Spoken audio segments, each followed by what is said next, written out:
les gens achètent les produits en fonction de leur goût ou bien ils projettent des qualités aux aliments. Mais souvent, ils ne regardent pas de quelle manière sont faits ces produits. Et donc, par exemple, on choisit ses fruits un par un au lieu de les acheter par kilo. Quel est le message qu'on est en train de donner? Je ne veux pas qu'une seule mouche se soit posée sur ma pomme.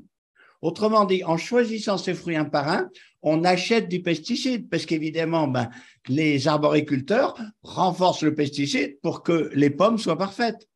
Ou bien, on offre des roses pour la Saint-Valentin à sa fiancée.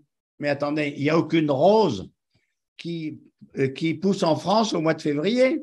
Ces roses-là, elles viennent du Kenya, en avion jusqu'à Amsterdam, puis elles reprennent le train, puis le camion pour arriver à Cholet. Autrement dit, les roses offertes à Cholet pour la Saint-Valentin, elles puent le kérosène, le réchauffement climatique. Ou alors, il y a des produits qui viennent à la mode. Par exemple, l'avocat. L'avocat, c'est très bon. Quand on achète un avocat du Mexique, il faut savoir que l'essentiel de la culture d'avocat du Mexique est maintenant sous le contrôle des narcotrafiquants. Quand on achète un avocat du Mexique, c'est pas très loin d'acheter un shoot de drogue.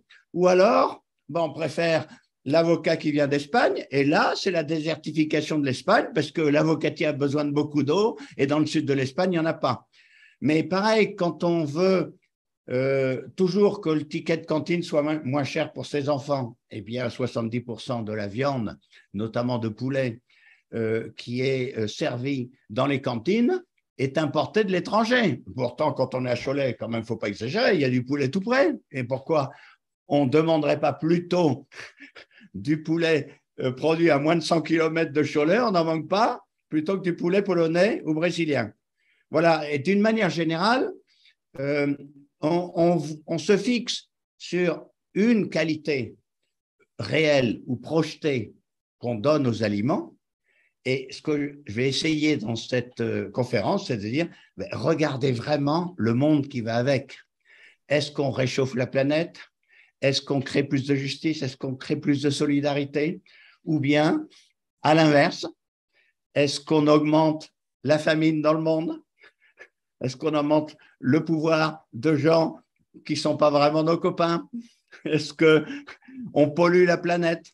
Donc, c'est une invitation à regarder plus loin et essayer de se comporter en citoyen. J'ai bien compris que vous souhaitiez responsabiliser les consommateurs dans leur achat, mais pour en revenir aux fruits et légumes, j'imagine que pour beaucoup, la motivation première, elle est financière. Donc, en cette période en plus de crise que nous traversons, beaucoup de consommateurs se tournent vers les fruits et légumes les moins chers. Oui, bien sûr, mais c'est pas forcément… Enfin, ça dépend. Quand on dit fruits et légumes, il n'y a rien de meilleur le soir qu'une soupe de légumes de saison locaux. Voilà. Il y a légumes et légumes. Les légumes surgelés arrivés du Kenya par avion, même s'ils ne sont pas trop chers parce qu'on ne paye pas beaucoup les ouvriers agricoles au Kenya, ça ne le fait pas. En ce moment, achetons des carottes, voilà, du coin. Donc, même avec un souci économique, ça n'empêche pas de regarder réellement comment est le monde. Par exemple, dans la région, on produit beaucoup de pommes. Bien. Avec la crise de l'énergie, on ne sait pas comment on va pouvoir conserver ces pommes.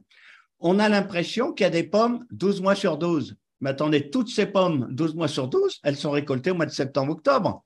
Quand on mange des pommes au mois de juin, elles ont passé 10 mois dans un frigo. Et alors, jusque-là, on ne s'en apercevait pas. On s'aperçoit aujourd'hui que le frigo va coûter très cher et il n'est pas impossible qu'une bonne partie de la récolte faite cette année au mois de septembre dans la région soit jetée à partir du mois de mars parce qu'on n'arrivera pas à payer le frigo. Mais de la même manière, on a l'habitude de manger des tomates toute l'année. Mais enfin, les tomates toute l'année, les tomates du mois de janvier, elles sont dans des serres chauffées. Eh bien, grâce à M. Poutine, on va voir que les serres chauffées, ça coûte cher. Donc, peut-être qu'on mangera plutôt des carottes, des salades de carottes que de la salade de tomates au mois de janvier. Donc, on est bien dans un monde concret quand même, pas dans un monde rêvé, même si on veut dépenser peu.